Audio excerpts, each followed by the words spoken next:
Definitions, characteristics, इन सब के बारे में जाना था। इस बार हम जानते हैं अकाउंटेंसी के कुछ बेसिक टर्म्स के बारे में। कुछ शब्द हैं जो अकाउंटेंसी में यूज होते हैं।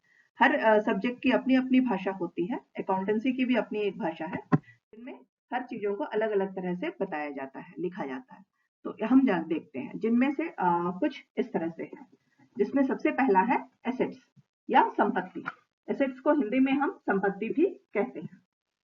All the objects with a value in terms of money are called assets. Assets are purchased for business operations, which include the amount receivable from others. Examples are land building, bank deposits, etc., debitors, etc. हर वो संपत्ति जिसे खरीदा जाता है और मुद्रा में जिसे नापा जा सकता है, उसे हम एसेट्स कहते हैं। डेफिनेशन इसका है, assets are valuable resources owned by a business which are acquired at measurable money cost. मुद्रा में नाप करके जिन चीजों को बिजनेस खरीद सकती है, उसे हम संपत्ति कहते हैं। वो बहुत जरूरी होता है एक बिजनेस के लिए। अब हम देखते हैं इसकी परिभाषा के अनुसार इसकी विशेषताएं क्या है। इसकी विशेषता है, सबसे पहले है रिसोर्सेस और एसेट शुड बी वैल्यूएबल। साधन या संपत्तियां जो है वो मूल्यवान होनी चाहिए। दूसरा है, रिसोर्सेस और asset should be owned by the business. साधन या संपत्ति पर व्यवसाय का स्वामित्व होना जरूरी होता है। इसके बाद में है, एस रिसोर्सेस और assets should have been acquired at a cost measurable in terms of money. इसके बाद में है, संपत्तियों को मुद्रा में मापी जाने वाली लागत के द्वारा ही प्राप्त किया गया हो। इसे हम इसकी तीन विशेषताएं हैं। अब हम देखते हैं कितने तरह से इसको अलग अलग तरीके में देखा गया है, वर्गीकृत किया गया है। जिसमें पहला है fixed assets. The assets which are purchased with the object of using these for a long time are called fixed assets, such as land, building, machine, furniture, etc. Depreciation is written off on these assets if these things used under inventory, that is, if for the purpose of for selling, these are not fixed assets. Example are furnitures. Assets वो संपत्ति जिसे हम दीर्घकाल के लिए या लंबे समय के लिए इस्तेमाल करने के लिए खरीदते हैं, उसे हम फिक्स्ड एसेट्स कहते हैं। जैसे कि जमीन है, बिल्डिंग्स है एंड मशीन्स है, प्लांट लगाने के अंदर में जो मशीन्स यूज किए जाते हैं, इन सबको हम फर्नीचर भी है, तो इस तरह की चीजों को हम फिक्स्ड एसेट्स कहते हैं, जिन्हें हम डिप्रिसिएशन डालते हुए जितना लंबे समय के लिए, अगर किसी संपत्ति को 10 साल के लिए इस्तेमाल करना है तो 10 साल का लिए उसका पूरे जितने में खरीदा गया है उसको 10 सालों में भाग करके अलग अलग तरीके से डिप्रिसिएशन निकाल के उसको खत्म कर दिया, उसकी वैल्यू को खत्म कर दिया जाता है। उसको रीसेल में नहीं आता है। लेकिन फर्नीचर की दुकान है जहां फर्नीचर वो रोज बेचता है, तो उसके लिए फर्नीचर जो है वो फिक्स्ड एसेट नहीं होगा। जिसे हम वापस बेचेंगे जल्दी से कम समय में, उसको हम फिक्स्ड एसेट्स में काउंट नहीं करते हैं। अब हम देखते हैं आगे current assets. These are those assets which can be converted into liquid form that is cash in a short period. In other words, current assets include assets kept for resale immediately. These are also called floating assets or circulating assets. Example are cash, bank deposits, debitors, debentures, inventories. These assets are used for business for a short period. इसके बाद में आती है चालू संपत्ति, जिसे हम current assets कहते हैं। एंड चालू संपत्ति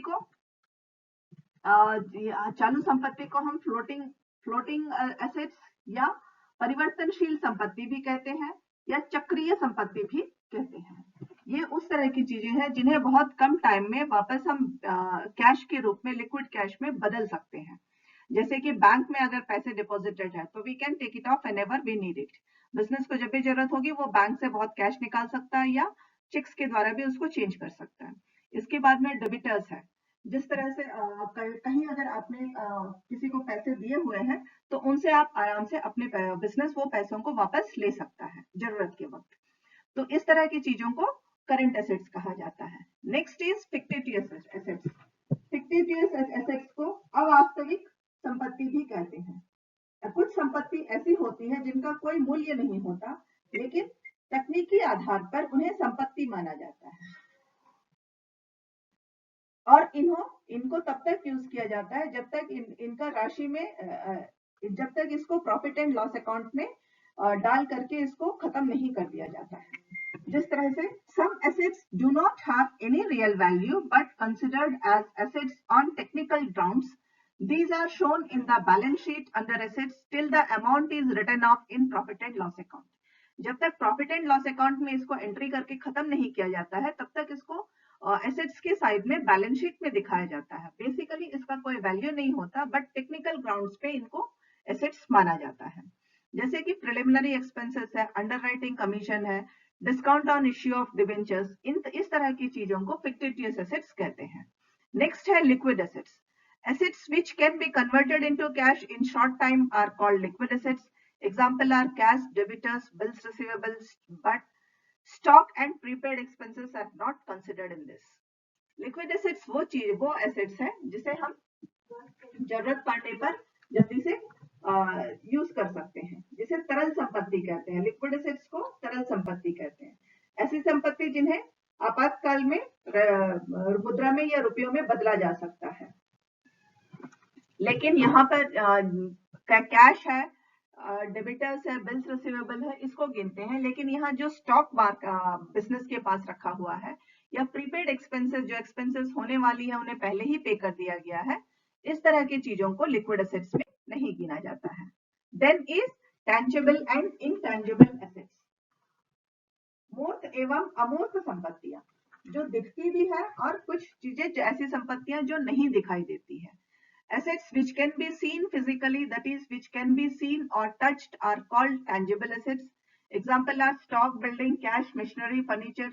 Assets which do not exist physically or which cannot be seen or touched are called intangible assets. Example are goodwill, patents, trademarks, etc. The value of intangible assets depends on the benefits or facilities received by the firm from the users. Tangible assets वो संपत्ति है जिसे देख सकते हैं या छू सकते हैं, उन सारी चीजों को टेंजिबल एसेट्स कहा जाता है। एंड जैसे कि स्टॉक है, बिल्डिंग है, कैश है, मशीनरी है, फर्नीचर है, इन सबको हम देख सकते हैं। बिजनेस के पास में ये जो सारी चीजें हैं इनको लोग देख सकते हैं, इसीलिए इसे टेंजिबल एसेट्स कहा जाता है। इसी तरह से कुछ एसेट्स ऐसी होती है जो दिखती नहीं है लेकिन बिजनेस के लिए बहुत फायदेमंद होती है। उस तरह के एसेट्स को हम इनटेंजिबल एसेट्स कहते हैं क्योंकि ये दिखाई नहीं देती। इसमें होता है गुडविल, पेटेंट्स, ट्रेडमार्क्स, इन सबको हम ख्याति, गुडविल को हिंदी में हम ख्याति कहते हैं। एंड एकस्व, पेटेंट्स सिर्फ उसी का अधिकार होता है। एंड व्यापारिक चिन्ह, ट्रेडमार्क्स, कई चीजें जो होती है हम उस व्यापारिक चिन्ह को देखते हुए पहचानते हैं और उसको खरीदने की कोशिश करते हैं। मतलब उस बिजनेस को उनके व्यापारिक चिन्ह से पहचाना जाता है और इसका फायदा तब तक होता रहता है बिजनेस को जब तक जो उसको इस्तेमाल करने वाले लोग हैं उन चीजों के आधार पर ही उसका इस्तेमाल करते हैं। इस तरह की चीजों को इनटेंजिबल एसेट्स कहा जाता है।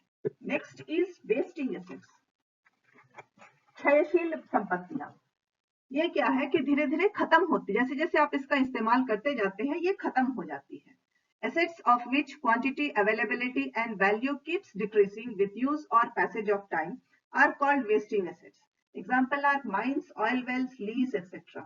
अगर आप किसी बिल्डिंग का लीज करते हैं 10 सालों के लिए तो जैसे जैसे एक एक साल खत्म होता जाएगा 10 सालों में वो लीज खत्म हो जाएगी।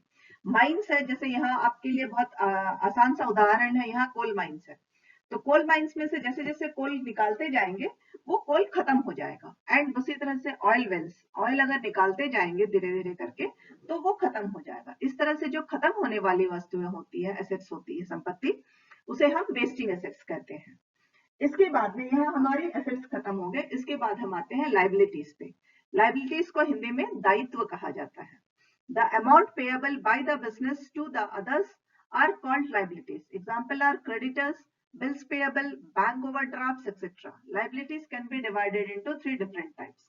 बिजनेस का जो दायित्व है किसी को पे करने का, वो क्रेडिटर्स भी होते हैं जिनसे वो जरूरत के लिए कुछ अपना सामान लेके आया है या पैसे लेके आए हैं। बिल्स पेएबल होते हैं, कुछ लोगों ने बिल दे दिया है उनको अभी पेमेंट नहीं हुआ है। बैंक में जितना आपका बैंक में बिजनेस का जितना पैसा था उससे अधिक निकाला गया है। इस तरह की ये दायित्व है बिजनेस का कि उसे वापस पे करना है। जो वापस पे करने वाली चीजें होती हैं उसे हम लाइबिलिटीज या दायित्व कहते हैं। ये 3 तरह की होती है।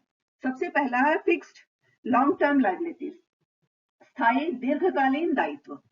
Liabilities which are to be paid off considerably long time are called fixed long term liabilities. Examples are debentures, long term loans, etc. जो काफी लंबे समय तक ऐसे लोन जिसे लंबे समय के बाद में दिया जाता है, उन्हें हम दीर्घकालिक दायित्व कहते हैं। जिससे होगा ऋण पत्र, डिबेंचर्स को हिंदी में ऋण पत्र कहा जाता है। इसे हम काफी लंबे टाइम के बाद में पे करते हैं, तो इसीलिए इसे दीर्घकालीन या फिक्स्ड लॉन्ग टर्म लायबिलिटीज कहते हैं। नेक्स्ट है current liabilities, liabilities which are not to be paid off in a short term are not called current liabilities. Examples are creditors, bills payable, outstanding expenses. ऐसे दायित्व जो बहुत जल्दी पे करने होते हैं, एक साल के अंदर ही, जिसका अधिक से अधिक टाइम होता है एक साल के अंदर इन्हें पे कर देना होता है, जिसमें कि जैसे विपत्र न्यायालय में चल रहे, या शॉर्ट टर्म बिल्स पेएबल जिसे देय बिल कहते हैं, आउटस्टैंडिंग एक्सपेंसेस, अदर व्यय जो कि खर्चे हो चुके हैं, आपको उसका पेमेंट करना है। इस तरह की चीजों को करंट लायबिलिटीज कहा जाता है। Next is contingent liabilities. Contingent liabilities को संभवाई दायित्व कहते हैं, मतलब अभी ये हुआ नहीं है लेकिन फ्यूचर में ये जिम्मेदारी, ये दायित्व बन सकती है, इसे हम contingent liabilities कहते हैं। probable liabilities which are not present liabilities but may become liabilities in case of any event are called contingent liabilities or sudden liabilities. For example are bills discounted from banks, pending court suits with creditors, debitors, etc. Court में जो cases चल रहे हैं, इस तरह की चीजों को वो बाद में जिम्मेदारियां या दायित्व बन सकती है। तो इस तरह से जो दायित्व भविष्य में बन सकते हैं उसे हम कंटीजेंट लायबिलिटीज कहते हैं। अब इसके बाद में, लायबिलिटीज के बाद में हम आते हैं पूंजी पर। पूंजी that is called capital, the amount और गुड्स और assets which the owner of the business brings to start और run the business is called capital. This may not be cash और this may be in cash form or any other form of goods. Capital increases with profit and decreases with loss. It is known as owner's equity and proprietor's net worth. Capital जो पूंजी को कहते हैं, जो कि businessman व्यवसाय को शुरू करने के लिए लेके आता है। ये पैसे भी हो सके, रोकड़े भी हो सकते हैं, या कोई दूसरी वस्तु भी हो सकती है। जैसे जैसे कैपिटल बढ़ता जाता है, प्रॉफिट बढ़ती जाती है, तो कैपिटल भी बढ़ता जाता है। अगर प्रॉफिट कम हो जाता है तो कैपिटल भी कम हो जाता है। एंड कैपिटल कैलकुलेट कैसे किया जाता है, कैसे उसको निकाला जाता है? Capital is equal to assets, जितनी एसेट्स है माइनस दायित्व, लाइबिलिटीज। एसेट्स माइनस लाइबिलिटीज को हम कैपिटल कहते हैं। संपत्ति में से अगर दायित्वों को हटा दिया जाए तो वो कैपिटल हो जाता है। Next comes drawings. ड्राइंग्स को हिंदी में आहरण कहते हैं। Sometimes owner of the business draws cash or goods or other assets for his personal use. This is termed as drawings. कभी-कभी जो बिजनेसमैन है वो अपने खुद की जरूरतों के लिए बिजनेस के अंदर से पैसे निकालता है या कुछ दूसरी चीजें निकालता है, और वो जो चीजें वो खुद के पर्सनल यूज के लिए निकालता है उसे हम ड्राइंग्स कहते हैं। If personal expenses are met from business fund, it is also called drawings. When the owner of the business draws from the business, this reduces capital. Hence, drawings are deducted from capital. जब businessman निकाल लेता है business से, अपने personal use के लिए पैसे निकालता है, तो वो ड्राइंग्स कहलाता है। एंड ड्राइंग्स जब निकाले जाते हैं तो कैपिटल कम हो जाता है, इसीलिए कैपिटल में से ड्राइंग्स को हमेशा माइनस किया जाता है। Then next is expenses. The cost which is incurred to get revenue is called expenses. In the words of Finery and Miller, expenses is the cost of use of things or services for the purpose of getting revenue. Example, cost of goods sold, rent, commission, salaries, electricity bills, depreciation on assets. Normally, expenses are made to fulfill short-term requirements, hence shown in profit and loss account. Expenses वो चीजें हैं जिन्हें business को चलाने के लिए खर्चा किया जाता है, जो बाद में प्रॉफिट में आती है, इसलिए इसे एक्सपेंसेस कहते हैं। जैसे कि खर्चा, एंड खर्चों को हमेशा प्रॉफिट एंड लॉस अकाउंट में दिखा दिया जाता है, क्योंकि उसी के बाद में गुड्स को बेचने में बहुत तरह के खर्चे होते हैं, जैसे रेंट है, कमीशन है, सैलरीज देने पड़ते हैं गुड्स बनाने के लिए, इन सबको एक्सपेंसेस कहते हैं। Next is income. The difference between revenue and expenses is called income, this income is equal to revenue minus expenses. जो खर्चा और कमाई के जो अंतर है उसको हम उसको इनकम कहते हैं। Next is expenditure. Amount spent on acquired assets, goods or services is called expenditure. Expenditure is of three types: capital expenditure, revenue